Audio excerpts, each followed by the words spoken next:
Project Wingman is an arcade combat fighter game released and published by Sector D2 on the 1st of December 2020. At first glance it appears to be remarkably similar to Ace Combat 7, but at less than half the price. Is this just the poor man's version of Ace Combat 7?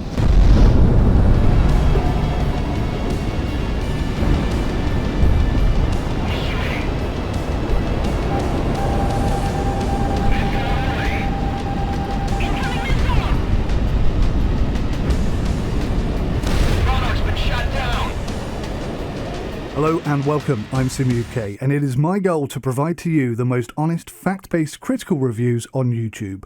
If you find this review helpful, then please hit that like button, subscribe, and help to support the channel by donating via the links below. Thank you so much, and enjoy the review.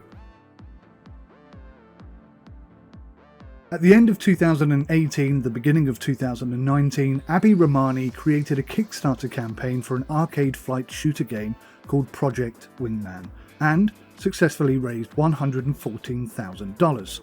Project Wingman is an out-and-out indie title, which at first does seem incredibly similar to Ace Combat 7, and it is.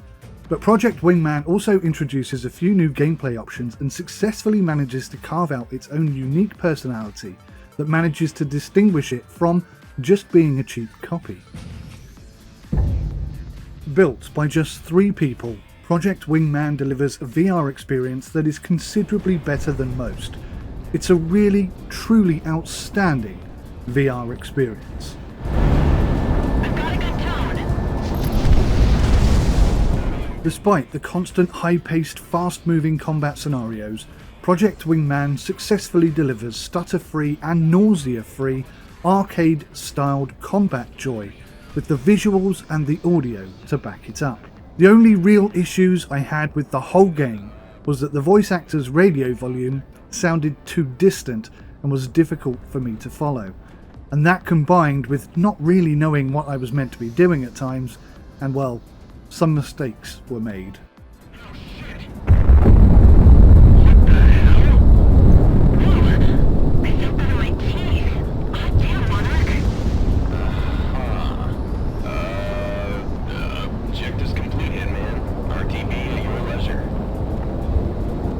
Yes, Project Wingman is an out-and-out arcade shooter, complete with unlimited ammo and a scarce concern for legitimate flight model physics. You can't even take off or land in this game. It is straight into the action and then on to the next mission, and for some of you that might sound absolutely terrific. But for the hardcore sim fans out there like me, you will likely be at full recoil at this point of the review, but fear not, because I would argue that Project Wingman actually comes in 3 very distinct flavours.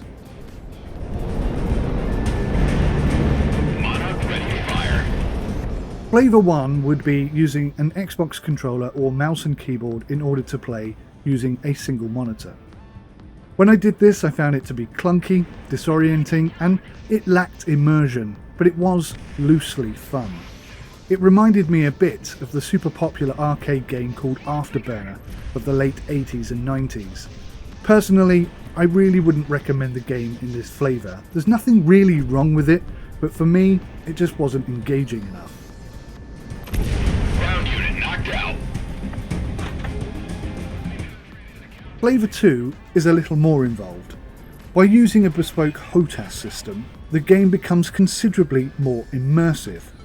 Now, setting up the HOTAS system itself is fully achievable, but incredibly clunky and frustrating in order to get it working right, and it will take both quite a bit of time and patience. I successfully managed to get a Thrustmaster side stick, a Logitech X56 throttle, and my Cytec rudder pedals all working perfectly fine, but the setup really was tricky. And having set it up for the first time, I then had to rebind a lot of the axes and buttons even though they had appeared to have saved correctly. Now, flying like this definitely feels more realistic, and I would argue it's a lot more fun. I had considerably better control over the aircraft and enough buttons to comfortably achieve my goals. The only issue I had was the lack of head tracking. Now, this is something that may or may not be coming in the future development of this game.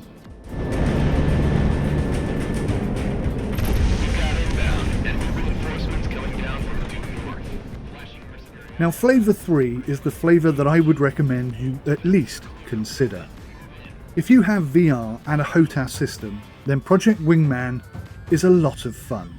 At times I felt as though I was practicing my combat manoeuvres for DCS, but without the long loading times or the complexity of the systems distracting me.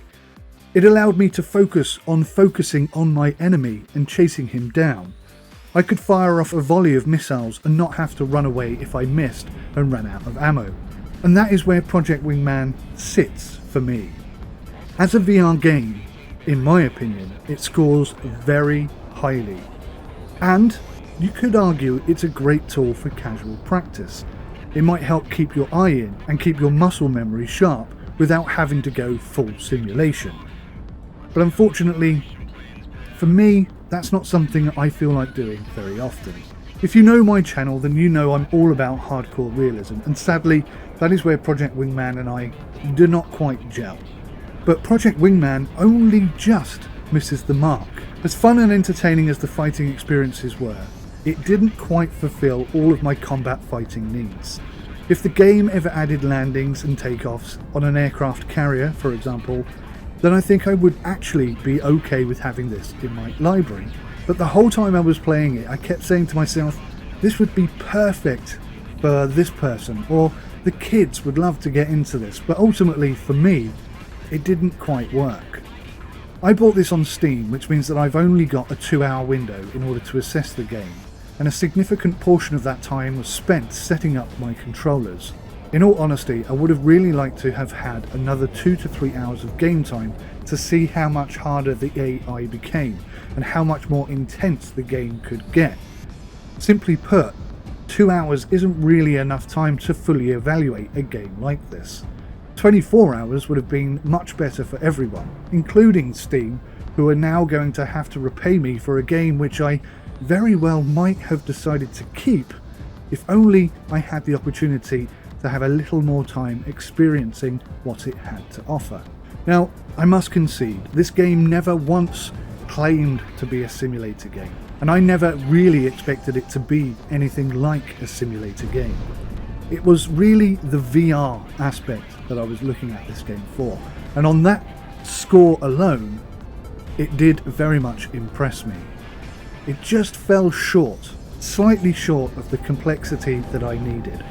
I immediately put the game onto the hardest possible difficulty setting, and although I didn't get to fly that much in it because I spent a lot of my time setting up my systems, it just didn't really feel hard enough. There were a lot of little gaps in the game, like at times I was confused about what my objective was, and I felt that the audio for my teammates was too distant and I couldn't really follow what they were talking about, and there was a lot of prattle going on. Now, this is an arcade game for kids and people who like arcade games. You're going to absolutely love this. It's a fantastic game. If you've got a VR system and HOTAS all set up and ready to go, no wonder it's got so many good reviews, because as a VR game it really delivers very well. It looks gorgeous, it sounds pretty good, not perfect, but on the whole, for me, it just didn't quite deliver what I was looking for. If, like I say, they added the ability to land the aircraft and take off from an aircraft carrier, if they had maybe a super legendary level of difficulty where your weapons are limited and you have to go back to the ship to re-arm every now and then yes, I would definitely keep this game in my arsenal. But without that, I think I'm just going to get bored of the game far too quickly. And that, unfortunately, is where this game and I don't quite gel.